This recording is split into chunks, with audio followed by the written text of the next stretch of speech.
വരണം, ഒരു കാര്യം പറയുവാനുണ്ട്. ഒരു കാര്യം പറയുക വേണ്ട.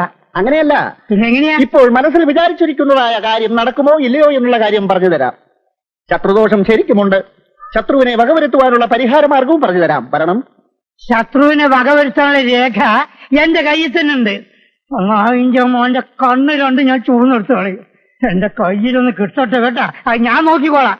നിന്റെ സഹായമൊന്നും വേണ്ട. ശത്രു അരികിൽ തന്നെ ഉണ്ട്. വരണം, പറഞ്ഞു തരാം. നീ തന്നെയാണോ എന്റെ ശത്രു? ഇപ്പോ വേണ്ടേ? ഹലോ, വരണം, ഒരു കാര്യം പറയുവാനുണ്ട്. സാറിന്റെ മുഖലക്ഷണത്തെ കുറിച്ച് പറയുവാണെങ്കിൽ വളരെ സത്യസന്ധനാണ്. ആ കണ്ണുകൾ വലിയ ഭാഗ്യവാന്റെ ലക്ഷണമാണ്. ഏതോ ഒരു അപകടസന്ധിയിൽ നിന്നും രക്ഷപ്പെട്ടു വരികയാണെന്ന് കണ്ടാൽ അറിയാം. വരണം, പറയുവാനുണ്ട്. നല്ല ഐശ്വര്യമുള്ള മൂക്കാണ്. ജോൺ എഫ് കെന്നഡിക്കും ജവഹർലാൽ നെഹ്റുവിനും ഇതേ മൂക്ക് തന്നെ ആയിരുന്നു. വിശ്വപ്രസിദ്ധനാവും. അറച്ചു നിൽക്കാതെ മടിച്ചു നിൽക്കാതെ വരണം. ഐശ്വര്യമായി ഒരു ദക്ഷിണ വയ്ക്കണം. മുരുക ഭഗവാനെ, ഗുരുവായൂരപ്പ. തൽക്കാലം ഇത് മതിയാവും. പറയുന്നത് മുഴുവനും സത്യസന്ധമാണെങ്കിൽ സാർ 100 രൂപ എനിക്ക് സമ്മാനം തരണം. ഭഗവാനെ, ഇനി ആ കൈയൊന്ന് കാണട്ടെ. വിവാഹിതനല്ല. അല്ല, അടുത്ത് തന്നെ ഉണ്ടാവും. ഉത്തരങ്ങൾ വേണ്ട, ഞാൻ പറയുന്നത് കേട്ടാൽ മതി. നിങ്ങൾ ഇപ്പോൾ ചെയ്തുകൊണ്ടിരിക്കുന്നതായ ജോലി അധികനാൾ ചെയ്യേണ്ടി വരില്ല. അയ്യോ, അപ്പൊ മുതലാളി എന്നെ ജോലി എന്ന് പറഞ്ഞു വിടൂ? അയ്യോ, അതല്ല സാർ, നല്ല ഐശ്വര്യമുള്ള കൈയാണ്. കോടി ജനങ്ങളിൽ ഒരാൾക്ക് മാത്രമേ ഇത്തരം രേഖയുണ്ടാവൂ. രാജയോഗമാണ്. സവാരി ആനപ്പുറത്താവും. ജനങ്ങളെ ഭരിക്കുവാനുള്ള അധികാര പദവിയിലെത്തും. എന്താ പറഞ്ഞത്? ഒന്നുകൂടെ പറയൂ. അതെ, പാണാവള്ളി കൃഷ്ണപ്പണിക്കരെന്ന ഞാൻ പറയുന്നു. ലോട്ടറി എടുക്കാറുണ്ടോ? ഇല്ല. എന്നാ എടുക്കണം. ഓ, കോടീശ്വരനാകാനുള്ള യോഗം കാണുന്നുണ്ട്. കോടീശ്വരൻ. ഈ ലോട്ടറിക്ക് മുടക്കിയ കാശുണ്ടായിരുന്നെങ്കിൽ ആ മേനോന്റെ കടങ്കിലും തീർന്നിരുന്നു. എപ്പോഴാ ഭാഗ്യം വന്ന് കയറുകയെന്ന് ആർക്കെങ്കിലും പറയാൻ പറ്റുമോ അമ്മാവ? ജാതകവശ നല്ല സമയമാണ് എന്റെ കുട്ടിക്ക്. എങ്ങനെങ്കിലും നിന്റെ സമയം തെളിഞ്ഞാ മതിയായിരുന്നു. നായ്ക്കൾ കുറയ്ക്കുന്നു. ആരാത്? പോറാ പട്ടി വരുന്നത്. വേണ്ടാട്ടാ, എന്റെ അടുത്ത് വേണ്ട.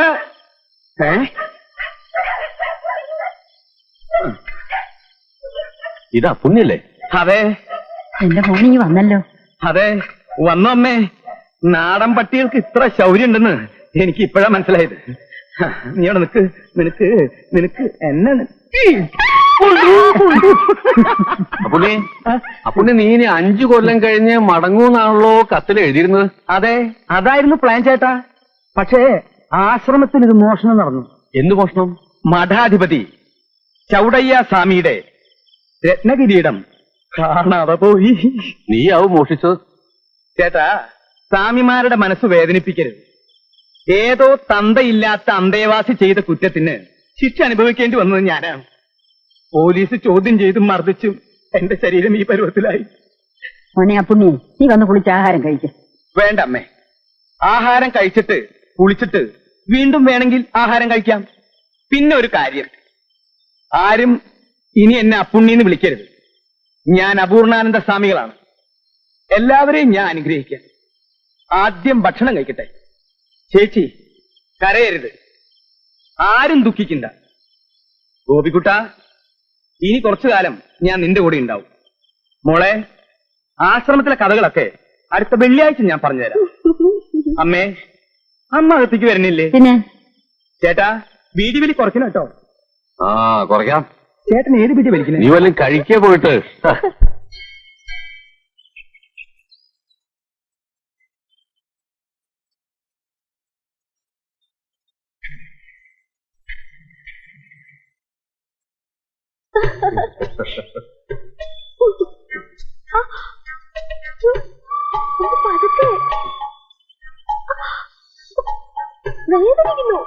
അല്പം വേദനിക്കട്ടെ എന്ന്.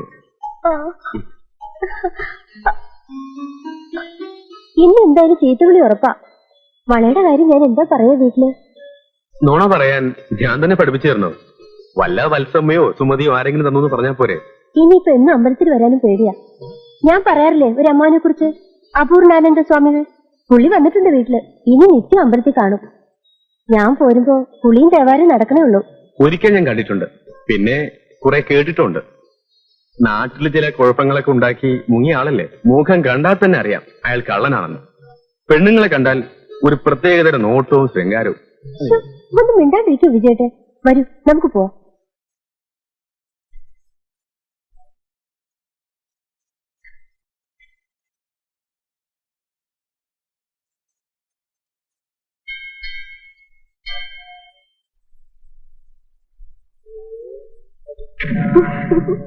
നിൽക്കൂ വത്സ. എന്താ കുട്ടിയുടെ പേര്? വിജയൻ. എന്റെ മുഖം കണ്ടിട്ട് എന്താ തോന്നണേന്ന് പറഞ്ഞേ? സ്വാമിയാണെന്ന് തോന്നണമെന്ന് പറഞ്ഞു. എന്താ ഇങ്ങനെ സൂക്ഷിച്ചു നോക്കണേ? ആ തേജസ്സും അവിടുത്തെ ഗാംഭീര്യവും കണ്ടപ്പോ നോക്കിപ്പോയതാ. ഈ കൂടെ നിൽക്കണ കുട്ടി ആരാണെന്ന് അറിയോ തനിക്ക്? അറിയാം. ആരാ? ഇന്ദു, ഏ? ഏ? സ്വാമിയുടെ സഹോദരിയുടെ മകൾ. അവിടുന്ന് ഞങ്ങളെ അനുഗ്രഹിക്കണം. അനുഗ്രഹിക്കാം. പക്ഷേ രണ്ടുപേർക്കൊപ്പം വേണ്ട. കുട്ടി അങ്ങോട്ട് മാറി നിൽക്കൂ. വത്സ, എന്തോ? ചെവി ഇങ്ങോട്ട് തരൂ. എന്റെ അമ്മോ! എന്താ? അയ്യേ. ഞെട്ടരുത്.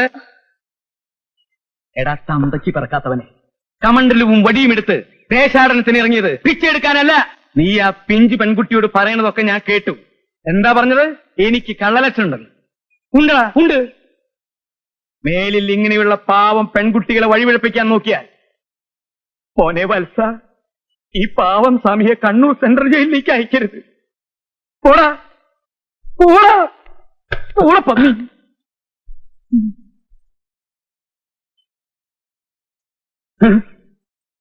വത്സേ, എന്റെ പെങ്ങളുടെ മുഖത്ത് കരിവാരി തേച്ചാലുണ്ടല്ലോ, തല്ലിക്കൊന്ന് ഞാൻ ഈ അമ്പലക്കുളത്തിൽ കുഴിച്ചിടും. പോയി ശരി പോവാൻ.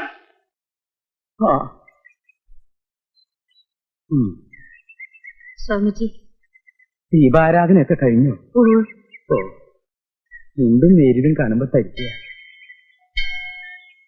ഭഗവാനെ, എന്നെ പരീക്ഷിക്കരുത്. കാലത്ത് മുതൽ രാത്രി വരെ കഷ്ടപ്പെട്ട് ജോലി ചെയ്ത് ഇവിടെ രണ്ടറ്റം കൂട്ടിമുട്ടിക്കാൻ ഞാൻ പെടുന്ന പാട് എനിക്കറിയൂ. അതിന്റെ ഇടയിൽ അവളുടെ ഒരു പ്രേമം. ഈശ്വരൻ ആ സമയത്ത് എന്നെ അവിടെ എത്തിച്ചില്ലായിരുന്നെങ്കിൽ എന്തൊക്കെ സംഭവിച്ചാലും.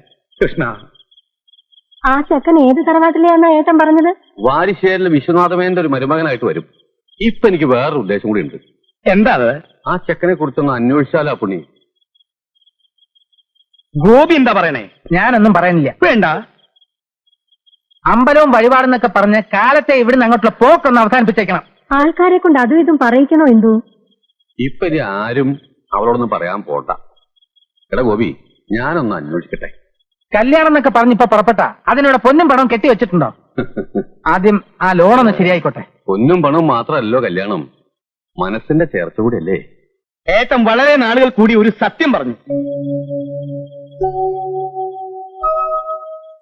1 2 3 4 5 കുരുവികൾ.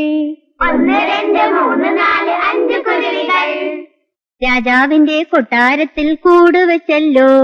രാജാവിന്റെ കൊട്ടാരത്തിൽ കൂടുവച്ചല്ലോ. റാണി വന്ന് നോക്കിയപ്പോൾ കുരുവികൾ 5. റാണി വന്ന് നോക്കിയപ്പോൾ കുരുവികൾ 5 പാട്ടും പാടി പറന്നു പോയല്ലോ. പാട്ടും പാടി പറന്നു പോയല്ലോ. ടീച്ചറിനെ ഇപ്പൊ വിട്ടേക്കാം കേട്ടോ. ഒന്ന് വന്നേ. ഒരു മിനിറ്റ്.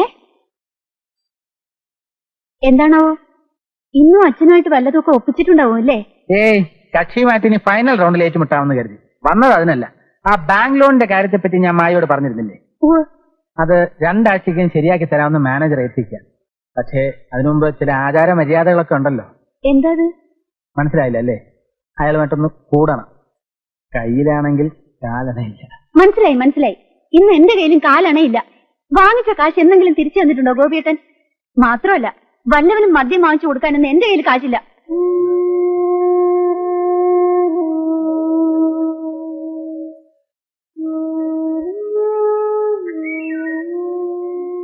ഗോപിയേട്ടാ,